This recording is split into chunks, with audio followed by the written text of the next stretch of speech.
Hoje o aborto é permitido em 3 situações no Brasil: quando há risco para a saúde da mulher, quando a gravidez é resultado de um estupro e quando o feto é anencéfalo. Essas situações em que o aborto é legal deveriam ser mantidas como estão? Deveriam ser ampliadas? Ou deveria haver uma proibição total à interrupção da gravidez? Essa não é uma decisão que cabe diretamente ao presidente. Na verdade, qualquer mudança nesse campo só pode ser decidida no Congresso ou no Supremo Tribunal Federal. Apesar disso, a questão ganhou um peso importante no segundo turno da eleição presidencial. Eu sou Mariana Schreiber, repórter da BBC News Brasil em Brasília, e nesse vídeo vou mostrar o que o presidente Jair Bolsonaro e o ex-presidente Luiz Inácio Lula da Silva já falaram sobre aborto e o que defendem hoje. No final, vou explicar também qual influência um presidente pode ter nessa questão. Tanto Lula como Bolsonaro já adotaram manifestações contraditórias sobre o direito ao aborto. Embora ambos se coloquem hoje contra a ampliação da legalização, Lula já disse que a interrupção deveria ser um direito, enquanto Bolsonaro afirmou que tem que ser uma decisão do casal. Vamos começar lembrando as falas de Bolsonaro. O presidente se coloca como um defensor dos valores cristãos e da família. Nesse contexto, ele tem sido um opositor da ampliação do direito ao aborto já há vários anos. Uma pesquisa no portal da Câmara dos Deputados, por falas antigas de Bolsonaro,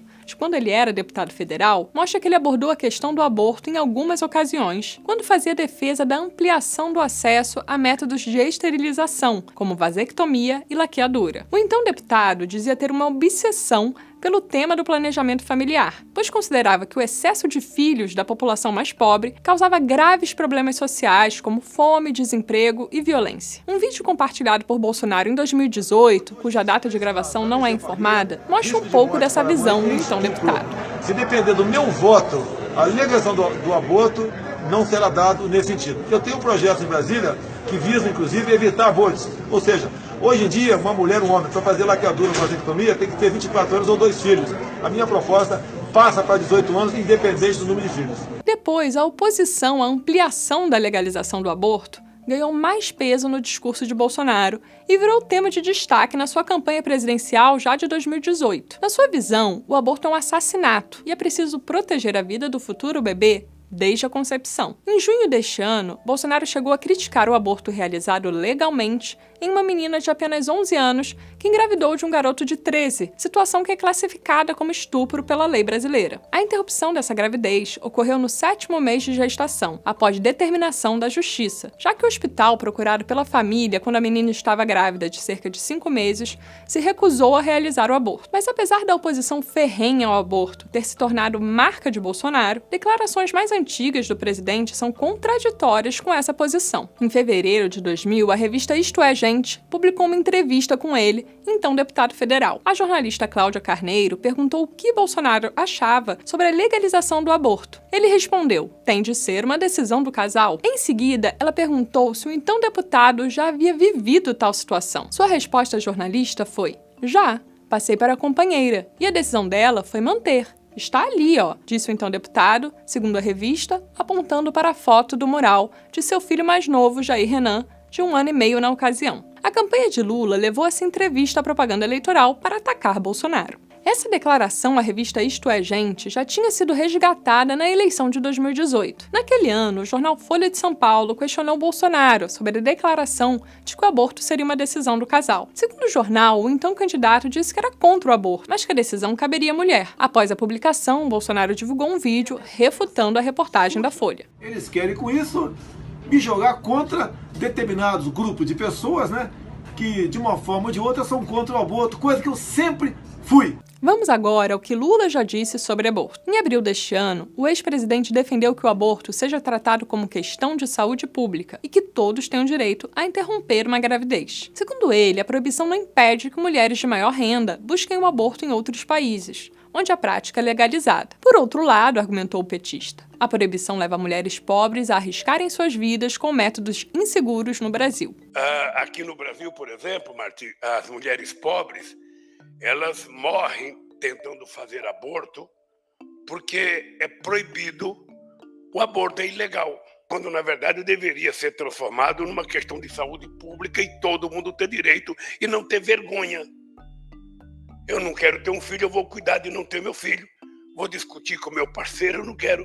O que não dá é a lei exigir que ela tenha. Essa lei não exige cuidar. A abordagem defendida por Lula nessa declaração, em que o aborto é visto como uma questão de saúde da mulher, é comum em países com índices mais elevados de desenvolvimento, como França, Portugal, Austrália e Canadá. E também em alguns países com perfil semelhante ao Brasil, como a Argentina. No Brasil, o tema é bastante polêmico. Por isso, essa fala de Lula pegou até petistas de surpresa. Apenas 2 dias depois, ele mudou o tom e disse ser contra o aborto, ao ser questionado em entrevista à Rádio Jangadeiro Band News de Fortaleza. Essa fala é parecida com uma de 2007, quando Lula comentou o tema em entrevista a rádios católicas, concedida por causa da visita do Papa Bento XVI. Segundo a reportagem do portal G1 reproduzindo as falas, Lula disse o seguinte naquele momento: "Eu tenho dito na minha vida política que sou contra o aborto, e tenho dito publicamente que não acredito que ninguém faça aborto por opção ou por prazer. O meu sonho é que as pessoas tenham uma educação tão perfeita que não precisem ficar grávidas sem desejar. Este é o meu desejo.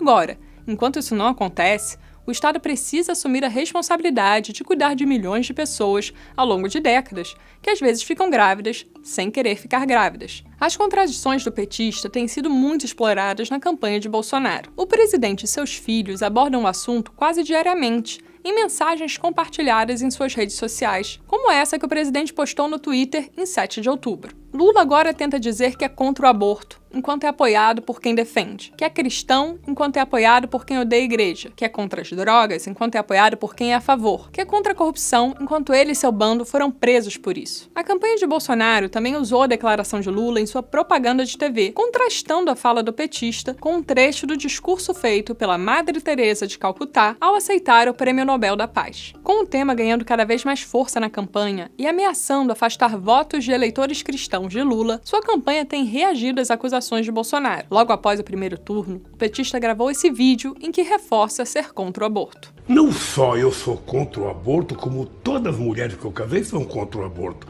E eu acho que quase todo mundo é contra o aborto. Mas seja quais forem as posições de Lula e Bolsonaro sobre aborto, o que afinal eles podem fazer no cargo de presidente? Como eu disse no início, o presidente não tem poder de diretamente ampliar ou restringir a legalização da interrupção da gravidez. Qualquer mudança tem que passar no Congresso ou no Supremo Tribunal Federal. No caso do Congresso, o que o presidente pode fazer é propor uma alteração da legislação que teria que ser votada pelos parlamentares. Em tese, o presidente também pode usar da sua projeção pública para mobilizar a população a pressionar o Congresso no tema. Além disso, também pode, em tese, negociar com os parlamentares, oferecendo acesso a cargos no governo em troca de apoio para suas agendas, por exemplo. No entanto, seja quem vencer a eleição, parece pouco provável que o próximo governo priorize esse debate no Congresso. A maioria dos parlamentares eleitos tem posicionamento conservador, o que tornaria custoso para um presidente tentar avançar com a ampliação da legalização. Além disso, pesquisas de opinião mostram que a maioria da população é contra mudar a atual legislação sobre aborto. Segundo pesquisa Datafolha de maio, 71% dos brasileiros, ou seja, 7 em cada 10, são contra a flexibilização da lei atual. Esse número inclui os 32% da população